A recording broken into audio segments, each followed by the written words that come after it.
Minha gente, muito bem, chegamos então pro nosso momento de palavra de Deus. Eu tenho uma palavra poderosa pra você, mas tá faltando o seu like aqui. Solta o dedão no like aqui, que depois você vai esquecer, depois eu vou ouvir primeiro, depois você esquece. Eu tenho certeza que Deus vai falar com você. Hoje é dia de Deus bradar na sua vida, Deus vai te dar um direcionamento especial. Então, faz o seguinte, dedo no like e abençoa a gente, porque eu quero abençoar você com uma palavra maravilhosa no nosso momento de reflexão.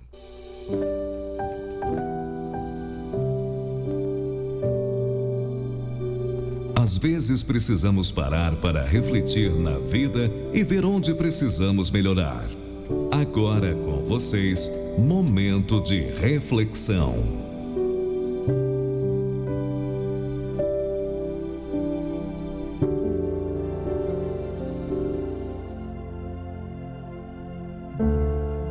Muito bem, meus amados. Chegamos para mais um momento de reflexão. Mas uma parábola para os nossos corações, mas uma ilustração, e por que não dizer uma palavra de direção para as nossas vidas hoje. Hoje, sem muita delonga, eu quero trazer para você uma ilustração intitulada como Mudando a Direção do Vento.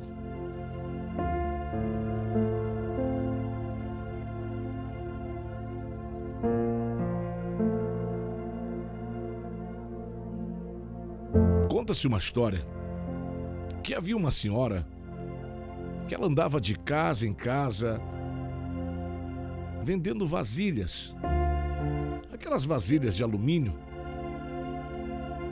E quando ela chegava em um cruzamento no caminho, ela parava, tirava o lenço que estava na sua cabeça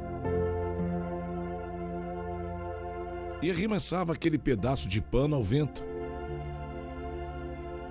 E acontecia que o vento carregava o lenço por alguns metros à frente e logo aquele lenço caía ao chão. E do lado que o pano caía, aquela era a direção que a mulher tomava. E ia andando embora. Se o pano caísse para a direita, ela ia para a direita. Se o pano caísse para a esquerda, E se caísse para frente, ela ia para frente. Ou viesse atrás, ela ia para trás. Porém, numa certa feita, alguém passou e viu a mulher atirando pano ao vento. Mas só que ela não atirou uma vez. Ela jogava, o pano caía, ela repetia. Ela lançava o lenço no ar, pegava de novo no chão e tornava a fazer. E fazendo aquilo por muitas vezes, apanhando o lenço no chão. Então, uma pessoa intrigada com aquilo perguntou: o que você está fazendo com o lenço? O que a senhora está fazendo? Jogando para o alto toda hora? Foi então que a mulher explicou: o que está acontecendo é que todas as vezes que eu jogo o lenço para o alto, a direção que ele cai eu vou. E a pessoa disse: não, tudo bem, até aí eu entendi que se ele vai para a direita, você vai para a direita, se ele cai para a esquerda, você vai para a esquerda. Mas por que agora você está jogando repetidas vezes o lenço e você não está indo? A mulher então explicou, dizendo assim: na verdade, o que está acontecendo é que o pano está indicando aqui para mim, para a esquerda. Mas hoje eu não quero ir para a esquerda, eu quero ir para a direita. Então eu estou aqui arremessando para o alto, até que o vento mude e cai indicando para a direita. E aí eu faço a minha vontade.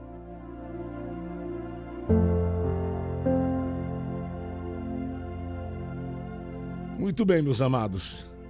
Você viu o título disso? Mudando a direção do vento. Ou, segundo eu posso dizer, fazendo a minha vontade. Meus amados, deixa eu te falar uma coisa que o Espírito de Deus colocou no meu coração para hoje. Eu queria que você dissesse, eu sei que parece maluquice, mas que você pudesse dizer essa frase: Deus me criou dentro de um propósito. Diga essa frase. Se você puder, diga para si mesmo, para você mesmo. Ou se tiver alguém que você possa dizer, diga: Deus te criou dentro de um propósito. Você crê que Deus te criou para um propósito e dentro de um propósito? Eu creio muito, porque quando eu olho para a Escritura Sagrada, quando eu olho para a Palavra de Deus, principalmente dentro dos livros proféticos, por exemplo, quando eu vejo Isaías no capítulo 6 e Deus dando aquele despertar em Isaías, sabe, fazendo um chacoalhão na vida de Isaías, abrindo o céu, aquilo ali era Deus cumprindo e fazendo com que Isaías entrasse dentro do propósito dele. Quando eu vejo Jesus tentando renunciar àquilo que viria por causa da angústia do coração, ele até diz para o Pai: Pai, se possível, aparta de mim esse cálice. E ele depois diz assim: olha, que não seja feita a minha, mas a sua vontade. É alguém que está dentro do propósito de Deus. Quando eu olho para a vida do profeta Jeremias, e ele diz assim: não sou eu sou pequeno, eu não sou nada. Ele se menospreza. E o Senhor diz para ele assim: eu te conheço. E diz assim a palavra de Deus: eu te chamei desde o ventre da sua mãe e as nações te dei para o profeta. Então eu creio muito, minha amada, eu creio muito, meu irmão, que Deus não nos colocou nesse planeta, nesse mundo, nessa terra, só para poder ser como formiguinha, nascer, viver e morrer. Deus colocou a gente aqui nessa terra para um propósito. Eu creio muito nos propósitos de Deus na nossa vida. Mas sei também que é aqui que eu quero falar, que muitas das vezes nós desviamos do propósito de Deus. Muita gente se preocupa em somente se desviar da igreja, se desviar da presença de Deus. Muito pior do que desviar da igreja é desviar do plano, do projeto, do propósito de Deus. Então eu queria que você entendesse hoje, Deus manda eu te dizer que Deus tem um plano para a sua vida. Deus tem um projeto para a sua vida. E talvez você está dizendo assim: mas se Ele tem um plano e um projeto na minha vida, por que não está caminhando para esse projeto? Por que não aconteceu esse projeto ainda?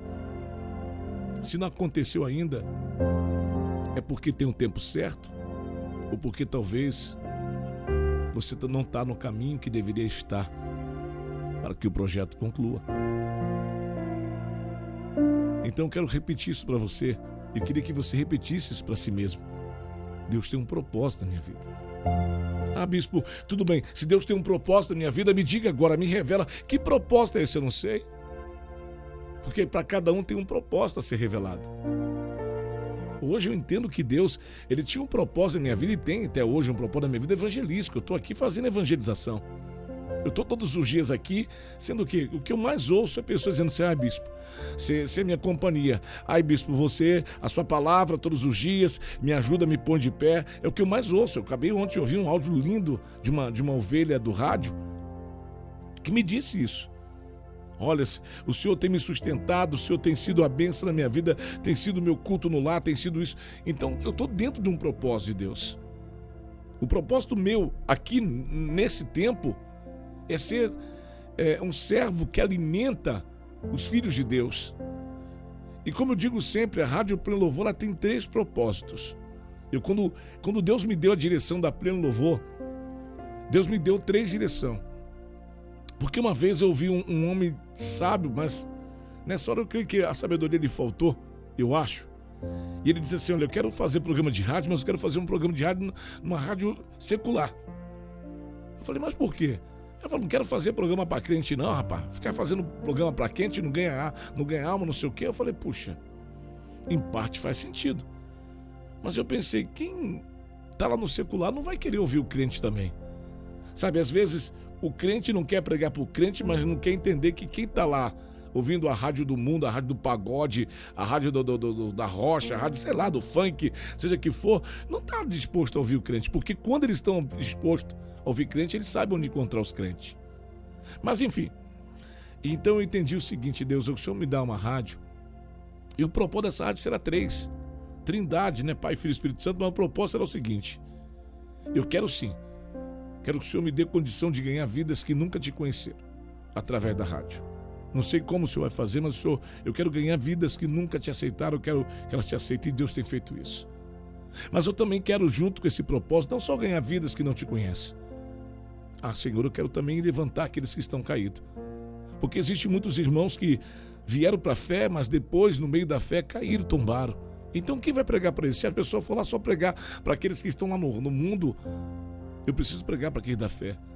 Então eu pedi a Deus que me desse sabedoria para poder pregar para quem está caído. E por fim, sabedoria, e também me desse força para alimentar os que estão de pé para que não caísse. Então esse é meu propósito. Pregar para quem nunca aceitou, para aceitar, pregar para quem que aceitou e caiu, levantar, e pregar para quem está de pé, nunca cair. Esse é um propósito. Então você precisa saber o seu propósito na vida. Qual é o seu propósito? É Deus que vai se revelar junto a você para um propósito, para que você possa cumprir o propósito de Deus. Mas o senhor está falando só um propósito evangelístico? Não. Talvez você pode ser a mãe de um grande profeta. Você possa ser o pai de um grande profeta, que você só vai cuidar para Deus. Porque os nossos filhos não são nossos. Os nossos netos não são nossos, são de Deus. Nós só cuidamos dele, alimentamos, ensinamos, educamos, para que eles se tornem servos nas mãos de Deus. Por isso que a Bíblia diz assim: ensina o menino o caminho que ele deve andar, para quando ele for velho não se aparte desse caminho. Então quer dizer, talvez o seu propósito é só ensinar alguém a viver o caminho. Por exemplo, a gente pega a vida de Paulo. Paulo teve um Ananias na vida dele. Paulo não chegou, encontrou com Jesus e começou a fazer obra, não. Paulo encontrou com Jesus, ficou cego 3 dias. E depois de 3 dias teve um cara chamado Ananias, que foi lá, orou por Paulo, tirou a cegueira de Paulo, ministrou sobre Paulo, para que Paulo se tornasse um grande pregoeiro do Evangelho. Então todo mundo nessa vida, meu irmão, tem um propósito. Agora eu quero falar sobre o problema do propósito. O problema do propósito é que muita gente tem desviado do propósito. Como a história de hoje, muita gente tem tentado fazer da sua vida o seu propósito, do seu querer o seu propósito, e não estão vivendo o propósito de Deus. E esse é um problema que muita gente sofre por não estar dentro do propósito de Deus. Talvez algumas guerras que você está vivendo, algumas lutas que você está passando são permissivas pela mão de Deus e pela vontade de Deus. Alguns ventos, algumas tempestades que você está vivendo são porque você desviou do propósito. São porque você está fora do propósito. Por quê, bispo? Então eu saí do propósito, agora Deus vai pesar a mão em mim, Deus vai trazer esse vento para mim. Por quê? Porque talvez, além de você sair do caminho do propósito, o caminho que você está pode te gerar morte. E pode fazer com que o propósito que Deus tem na sua vida quando Ele te criou não se cumpra. Será que você está me entendendo? Bispo, não é possível a gente sair do propósito de Deus. Claro que é. Lembra do profeta Jonas? O que Deus disse para Jonas? Jonas, eu quero que você vá a Nínive. Quero que você pregue a palavra lá em Nínive. Quero que você apregoe meu evangelho em Nínive.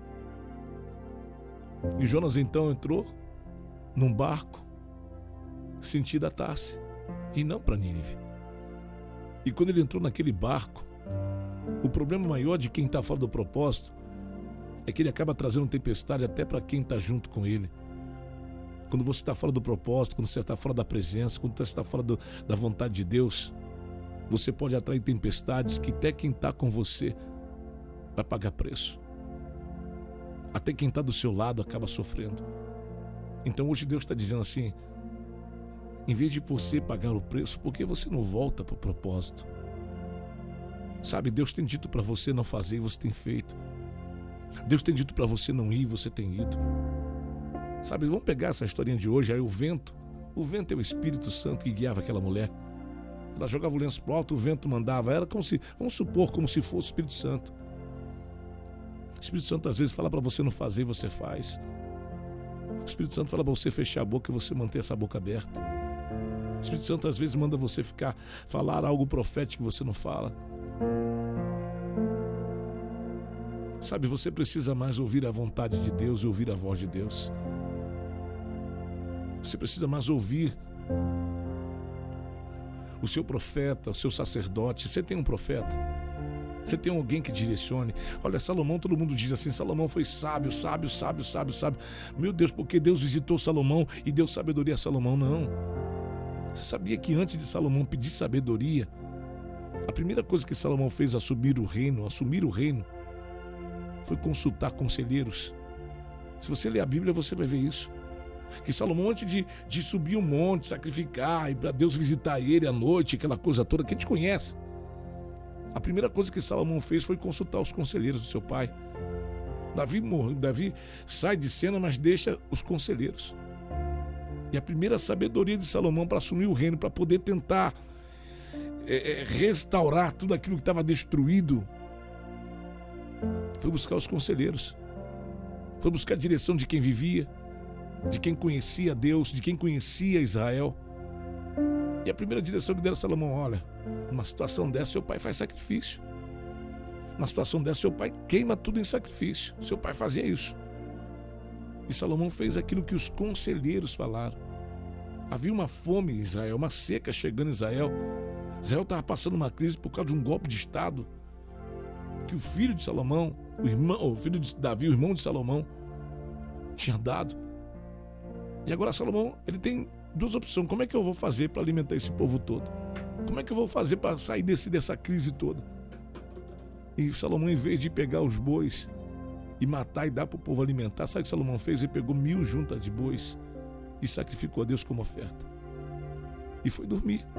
E quando ele foi dormir, e ele fez isso porque os conselheiros disseram: Salomão, sacrifica. Sacrifica.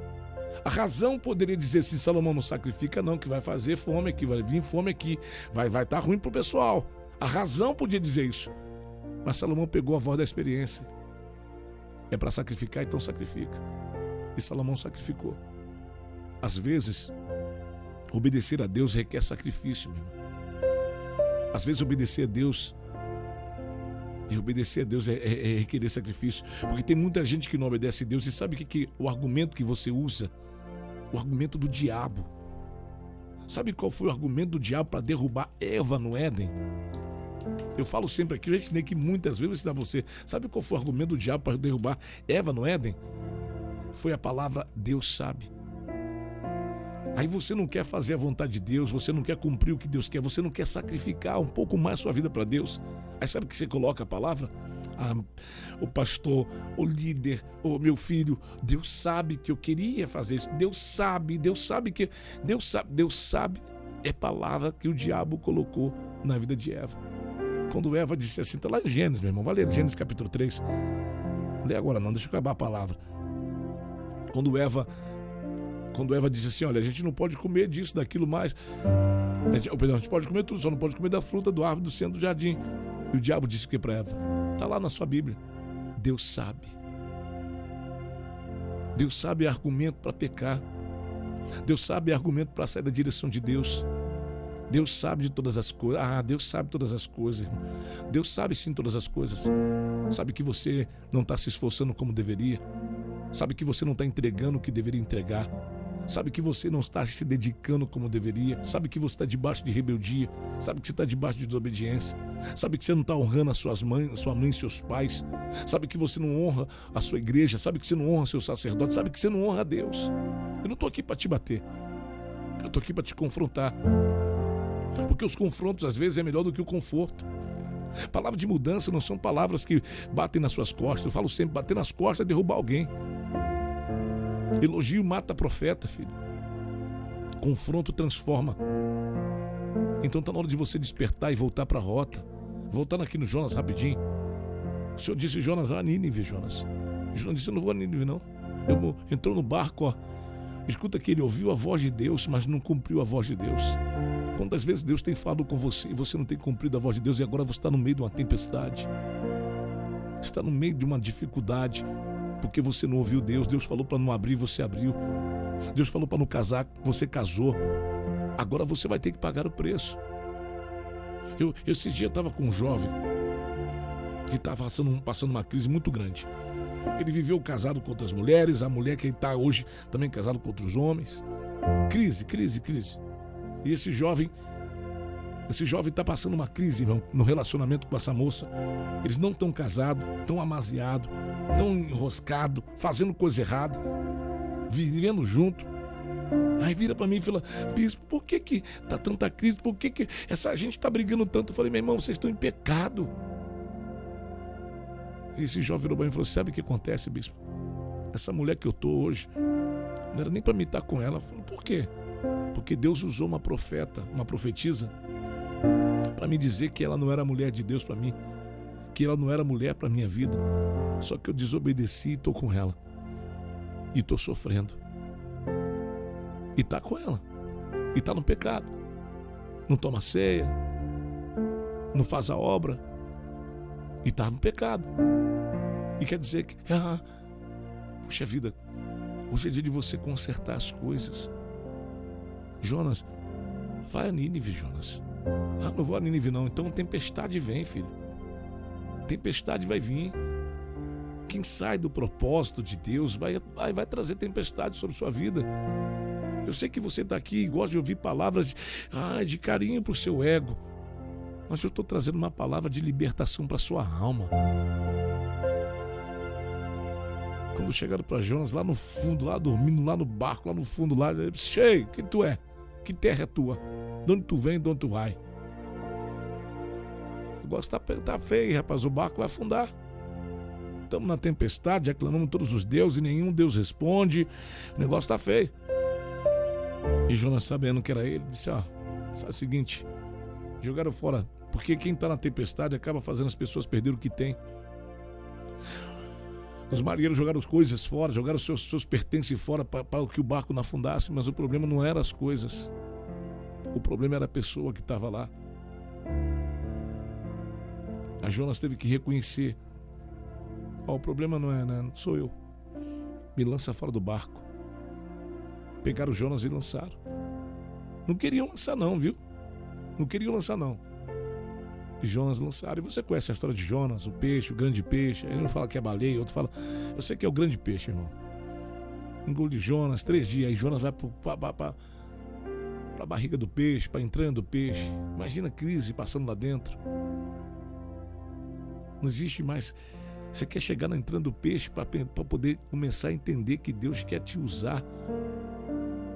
Deus quer te usar. Deus quer te fazer feliz. Só que você, para ser feliz, tem que ir aonde Deus quer que você vá. Eu já vivi no mundo.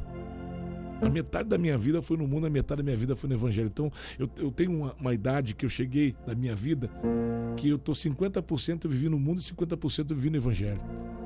Então, eu tenho a experiência do mundo e do Evangelho. E vou te falar, nunca fui tão feliz no Evangelho como no mundo. O mundo eu tive felicidades, mas foram prazeres momentâneos que me trouxeram algumas desgraças e problemas na minha saúde. No Evangelho eu tive curas e vivi felicidades verdadeiras e duradouras. Só que o Evangelho é diferente do mundo. O mundo não requer de você sacrifício, porque no mundo você é o sacrifício. O Evangelho, ele vai te requerer sacrifício, mas para você não se sacrificar, porque o sacrifício foi dado por você na cruz do Calvário. Então faça seu sacrifício, obedeça à vontade de Deus na sua vida. Deus tem mandado você voltar, volta. Deus tem mandado você obedecer. Deus tem mandado você sair do pecado, saia. Deus tem mandado você se calar, se cale. Para de ir contra a vontade de Deus. E na dúvida, eu quero te aconselhar aqui agora. Lembra que eu falei o texto hoje? Deus vai me direcionar, eu estou te dando direção. Na dúvida, busque conselheiros. Busque homens de Deus, mulheres de Deus, seu pastor, seu líder, seu discipulador. Vá conversar com ele. Não sei que direção eu vou tomar, meu conselheiro. Não sei que direção eu vou tomar, meu pastor, meu direcionador. Me dá uma direção. Eu tenho certeza que Deus vai usar a boca dele para direcionar você no caminho certo. Procure um homem de Deus, o seu sacerdote, seu líder, pessoa que você sabe que tem intimidade com Deus. De preferência aquele que você tem uma aliança com ele. E seja direcionado. para que você possa chegar aonde Deus quer que você chegue. Porque quando você chegar onde Deus quer que você chegue, você viverá as melhores felicidades da sua vida, e quem tiver à sua volta também vai ser feliz. Então para de ser e de trazer dor para a sua vida. E talvez a dor é só Deus amassando você para você voltar. Mas a palavra de Deus fala do vaso de Jeremias 18, para terminar minha palavra. Que Jeremias ele entra na casa do olheiro. E quando ele entra na casa do olheiro, ele vê o vaso sendo moldado pela mão do olheiro. E ele diz assim, o vaso era de barro. E de repente, o vaso estava rachado. E o vaso que estava rachado se quebrou na mão do olheiro. O vaso se quebrou, o olheiro nunca quebrou o vaso. Esse texto nunca diz que Deus quebra as pessoas. Deus coloca as pessoas na rodana para construir. Mas a palavra diz que o vaso se quebrou. Sou eu e é você que tem que ser transformado. Se meu povo, que se chama pelo meu nome, se humilhar, orar, reconhecer os seus maus caminhos, eu ouvirei dos altos céus. Perdoarei os seus pecados, sararei a sua terra. O vaso se quebra, e como diz o texto, e o vaso se quebrou na mão do olheiro. E o olheiro fez o vaso conforme a sua vontade e seu querer. Aí o vaso ficou perfeito. Deixa Deus hoje moldar você de novo, então se quebra. Reconheça os seus maus caminhos, se arrependa. Obedeça à vontade de Deus, volte para a presença, volte para casa, volte para o seu chamado, volte para o seu ministério, volte para a sua casa, volte para a sua esposa, volte para a sua família, volte para os seus pais. Volte a estudar, volte a obedecer, volte a dizimar, volte a ofertar. Volta para a rota, volta para o sucesso. Por mais difícil que seja a rota, por mais difícil que seja o caminho, no final é vitória. Jesus, ele passou pelos caminhos piores que poderiam. Ele passou pelo caminho de ser preso, aprisionado. Antes de tudo, ele passa pelo caminho da angústia. Como homem, angustiando, seu suor espirrava sangue, o suor dele sangrava. É preso, é chicotado, escarnecido, zombado, humilhado, crucificado, para cumprir o propósito. Mas o propósito trouxe salvação, o propósito trouxe transformação e deu a ele o nome que está acima de todos os nomes. Deu a ele poder na terra, nos céus e no inferno. Então o teu sacrifício de obediência vai gerar para você honras, vai gerar para você bênção, vai gerar para você coisas boas. Então volte ao caminho. Obedeça à vontade de Deus, meu irmão. Para de sofrer. Está sofrendo no canto, está sofrendo por coisas que você está desobedecendo. Porque os maiores sofrimentos da nossa vida são opções e escolhas que nós fizemos. Não é culpa de Deus. As maiores lutas, e talvez a luta que você está passando hoje foi porque você escolheu algo que não deveria, porque você não ouviu a voz de Deus, porque você não quis buscar conselho. Eu tenho discípulo que às vezes, rapaz, eu falo assim, hoje não, eles estão aprendendo mais. Quando eles queriam fazer as coisas que era errado, eles não buscavam conselho e faziam. Aí depois que estava errado, eu vinha achando, bispo, deu errado. Você veio buscar conselho antes de fazer? Não, porque eu sabia que o senhor ia dizer não. Então se você sabia o meu conselho, por que você fez do seu jeito? É porque você ia dizer não e eu não ia fazer. Então você fez, agora que fez, vem chorar para me poder curar seu choro. Não, vai chorar para lá. Se você sabe a resposta de Deus, por que você está indo contra ela? Se você sabe o que Deus quer falar, o que Deus tem dito para você, por que você está indo contra? Depois não vai chorar. Então volte à honra, porque o projeto de Deus, os planos de Deus são melhores, são maiores e são perfeitos. Receba hoje essa direção, receba essa palavra de direcionamento, essa palavra de correção, mas uma palavra de transformação. E eu quero profetizar que você vai voltar a viver as excelências com Deus. Você vai caminhar lado a lado com Deus, você vai ser reuel de Deus, amigo, próximo, chegado de Deus. Em nome de Jesus, receba essa palavra, que o Espírito Santo possa te direcionar, porque Deus tem um plano perfeito para a sua história, para a sua vida. Em nome de Jesus, Deus abençoe. Eu sou o Bispo Giovanni Nunes e esse é o meu momento de reflexão. Se você gosta e gostou desse momento, é só você e quer receber ministrações como essa, É só você fazer parte do nosso grupo do WhatsApp. Nosso grupo não é um grupo de bate-papo, é apenas um grupo de recebidos, onde diariamente Deus tem sido bênção. Diariamente eu tenho postado para vocês ministrações como essa no nosso grupo. Para fazer parte do nosso grupo é só você baixar o nosso aplicativo Rádio Pleno Louvor na Play Store. Entra no nosso aplicativo, vai no menu do aplicativo e no menu você vai lá e entrar no grupo e entra no grupo. E você vai receber direcionamentos como esse, palavras como essa, para abençoar a sua vida. Que Deus te abençoe. Obrigado pela sua audiência. Até uma próxima. Graça e paz. Shalom.